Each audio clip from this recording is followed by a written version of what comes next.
Welcome back to HorseRacingNation.com's coverage of the 2013 Kentucky Derby. In this video, we're going to mention Malice, Normandy Invasion, Frac Daddy, and Mylute. And once again, I'm joined by my colleague Ryan Pedersen. Talk Derby to me, Jared. And here we go. We're going to start with Malice, and one of several. We had said it before. Todd Pletcher has so many horses, and this is another Pletcher horse. Right. He ran second in the Bluegrass Stakes when last seen, and he was on the wrong lead approaching the wire, which may have cost him the win. It could have, and he's been one that's they tried to get him in there. He ran in the Risen Star Stakes. He was a close third, and then he had all that trouble in the Louisiana Derby, and then they wheeled him back quickly in the Bluegrass, and then he almost got the job done, but he did get enough points to get in the Derby. Right, and he's got the pedigree to run all day. He's by Curlin, who won mile-and-a-quarter races like the Dubai World Cup, the Breeders' Cup Classic. He won a Triple Crown race, the Preakness Stakes, and he is out of a Royal Anthem mare, so he's going to run for days. And he's another one. He can stay out of trouble. He did get in trouble before, but he does have that positional speed where he can kind of work out a mid-pack type trip. Post position could be key if he gets towards the middle. I think that will definitely help him.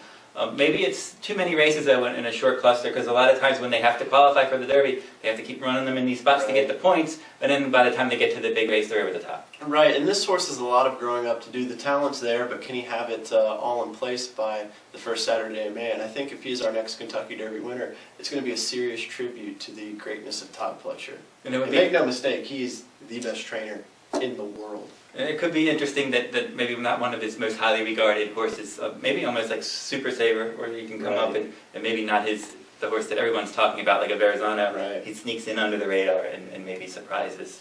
The next horse is going to be Normandy Invasion for trainer Chad Brown. Right, he finished very strongly in the Wood Memorial when he was last on the track, and he had no pace but still fired. And he did, and he galloped out strongly, and that's why Javier Castellano chose him over Revolutionary. Right. It was probably a tough decision. They both looked like legitimate contenders, but he ended up going over to Normandy Invasion. Right, Normandy Invasion, if he gets a quick pace and he can stay out of trouble, I mean, wow, who knows what might happen. And he ran in that Risen Star, and he had a trouble trip. He didn't run great. That was his first start off the layoff. He was second in the Remsen. We mentioned the Remsen winner over Analyze earlier. He came back and won the Arkansas Derby. And then that was a good tribute to the Remsen, where Normandy Invasion then came back and he ran such a nice race in the Wood Memorial.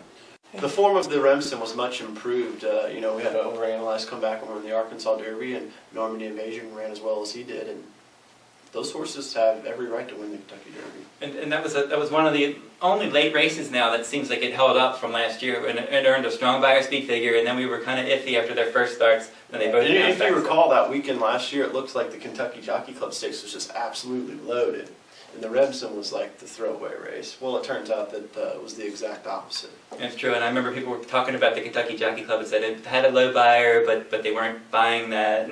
But now that looks like that was legitimate. Numbers don't lie. And speaking of the Kentucky Jockey Club, the next horse on our list, Frac Daddy. Right, yeah, Frac Daddy. He grabbed a quarter in the Holy Bull Stakes, and it took him. He missed some training, and he was finally, probably back to himself in the Arkansas Derby, and he produced an excellent result to finish second. This is a horse that broke his maiden by almost 10 lengths under the Twin Spires, and dueled to be second in the aforementioned Kentucky Jockey Club Stakes. So, Frac Daddy by Scat Daddy out of a skip-away mare, he could be there. I really liked him earlier on after the Kentucky Jockey Club Stakes, and as you mentioned, when he looked so good at Churchill as well. And then he disappointed this year. He dropped out of my top 10. And then he bounced back last time. He's had legitimate excuses, I feel like. Yeah, he has. He had some problems and grabbed a quarter. Yeah, so he definitely had issues. But now it seems like he's putting it back together.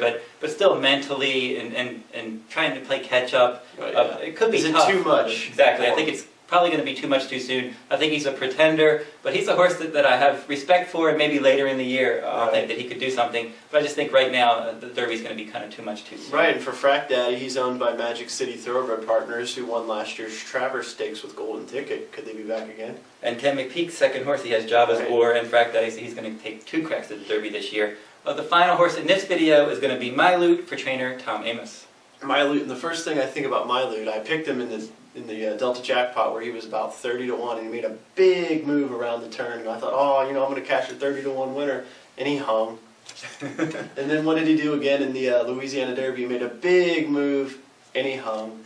So I'm wondering, is this horse, can he finish?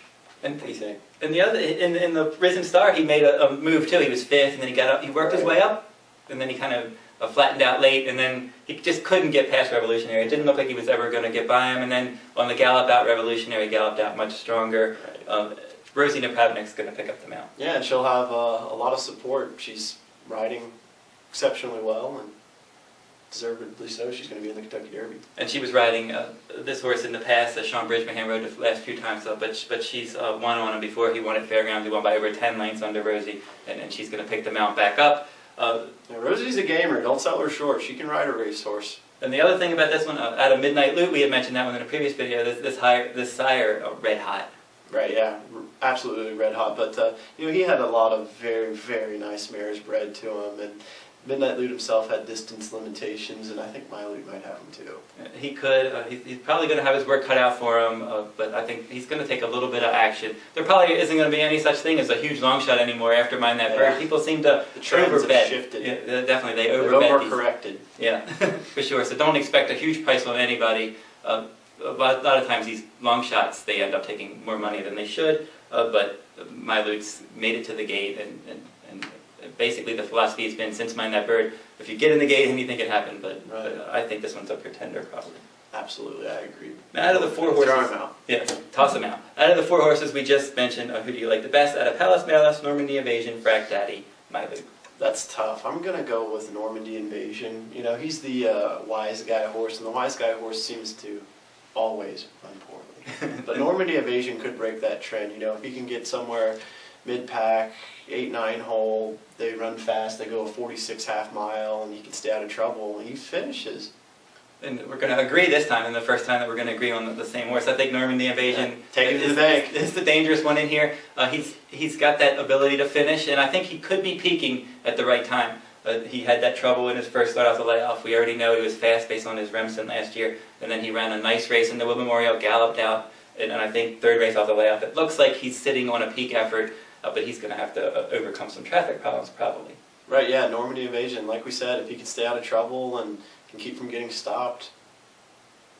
Who knows? Anything can happen. Yeah. All right, so it's the Kentucky Derby. Mind That Bird won. That's right. If Mind That Bird wins, who are we to say who? Exactly. Anybody can't win. Okay, so our last video we're going to start in a few minutes, and we're going to start it with Oxbow.